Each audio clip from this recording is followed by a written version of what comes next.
Hormuz প্রণালীর আশেপাশের এলাকা থেকে আমেরিকার একটি ট্যাঙ্কার বিমান নিখোঁজ হয়েছে এমন খবর প্রকাশের পরপরই আন্তর্জাতিক গণমাধ্যমগুলোতে শুরু হয়েছে ব্যাপক সমালোচনা। মাত্র কয়েক সপ্তাহ আগে ইরানের ক্ষেপণাস্ত্র হামলায় সৌদি আরবের প্রিন্স সুলতান এয়ারবেজে মোতায়েন 5টি মার্কিন ট্যাঙ্কার বিমান মারাত্মকভাবে ক্ষতিগ্রস্ত হয়েছিল। ইরান আমেরিকার এই চলমান সংঘাত আর প্রজেক্ট ফ্রিডম অভিযান শুরুকে কেন্দ্র করে মার্কিন উড়ন্ত গ্যাস স্টেশন নিখোঁজের ঘটনায় যেন মধ্যপ্রাচ্যে আরও উত্তেজনা বাড়িয়ে তুলেছে।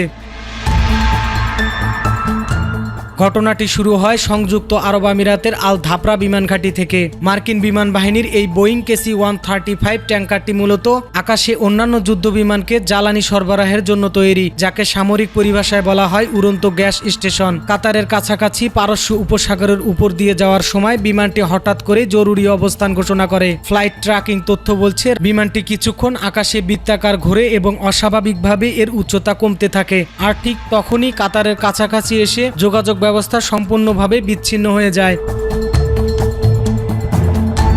এখন পর্যন্ত এই ঘটনা নিয়ে মার্কিন প্রশাসন বা সেন্ট্রাল কমান্ড থেকে কোনো আনুষ্ঠানিক বিবৃতি আসেনি। তবে নীরবতা ভেঙেছে ইরান। দেশটির আধা সরকারি সংবাদ মাধ্যম ফার্স এবং তাসনিম নিউজ এজেন্সি বলেছে বিমানটি নিখোঁজ হওয়ার তথ্যটি কেবল জল্পনা নয়, বরং বাস্তব। বিশ্বখ্যাত flight tracking website flight radar 24 এর তথ্যের উপর ভিত্তি করে তারা এই দাবিটি করেছে। এমনকি খবর ছড়িয়ে পড়ার পরপরই কাতারের আল উদায়দ বিমান ঘাঁটি থেকে 2টি হেলিকপ্টারকে দ্রুত আকাশে উড়ে যেতে দেখা যায়। ধারণা করা হচ্ছে নিখোঁজ বিমানের কোনো ধ্বংসাবশেষ বা সম্ভাব্য বেঁচে থাকা ক্রুদের সন্ধানেই এই উদ্ধার অভিযান। কিন্তু কেন এই ঘটনা বিশ্বজুড়ে এত তোলপাড় আর আলোচনা সৃষ্টি করেছে? এর কারণ লুকিয়ে আছে বর্তমান মধ্যপ্রাচ্যের পরিস্থিতির গভীরে।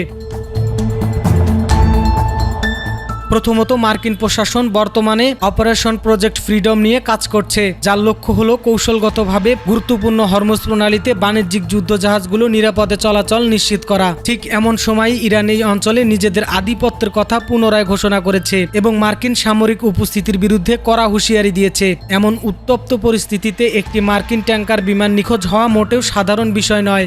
দ্বিতীয়ত, ঘটনার ঐতিহাসিক এবং ভীতিকর প্রেক্ষাপট রয়েছে। মাত্র কয়েক মাস আগে গত মার্চ মাসে ইরাকের ইরান সমর্থিত গোষ্ঠীগুলোর হামলায় একই ধরনের একটি মার্কিন KC-135 বিমান ভূপাতিত হয়েছিল।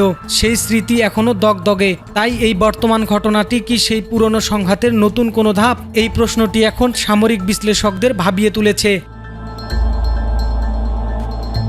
তবে মুদ্রার উল্টো পিঠও আছে। সামরিক বিশেষজ্ঞরা বলছেন পারস্য উপসাগরীয় অঞ্চলে বর্তমানে শক্তিশালী ইলেকট্রিক জ্যামিং বা ইলেকট্রনিক যুদ্ধের প্রভাব অনেক বেশি। অনেক সময় জ্যামিং এর কারণে রাডারের সিগন্যাল সাময়িকভাবে বিচ্ছিন্ন হয়ে যায় বা ভুল তথ্য দেখায়। কিন্তু ৭৭০০ কোড পাঠানো এবং উচ্চতা নাটকীয়ভাবে কমে যাওয়া বিষয়টি এই জ্যামিং তত্ত্বকে কিছুটা দুর্বল করে তুলেছে। এখন চূড়ান্ত কোনো ঘোষণা না এলেও মার্কিন প্রশাসনের পরবর্তী পদক্ষেপের দিকে তাকিয়ে আছে পুরো বিশ্ব। বিমানটি কি কোনো ত্রুটির শিকার হয়ে সাগরে আশ্রে পড়েছে, নাকি কোনো বৈরী শক্তির আক্রমণের মুখে পড়েছে, তা এখনো কুয়াশাচ্ছন্ন। মধ্যপ্রাচ্যের এই ভূরাজনৈতিক দাবারবোর্ডে এই উড়ন্ত গ্যাস স্টেশনের নিখোঁজ হওয়া এক নতুন এবং বিপজ্জনক মোড় নিতে পারে। সত্য জানার জন্য আমাদের হয়তো আরো কিছু সময়ের জন্য অপেক্ষা করতে হবে, কিন্তু এই মুহূর্তে নীরবতা যেন এক বড় ঝড়ের পূর্বাভাস দিচ্ছে।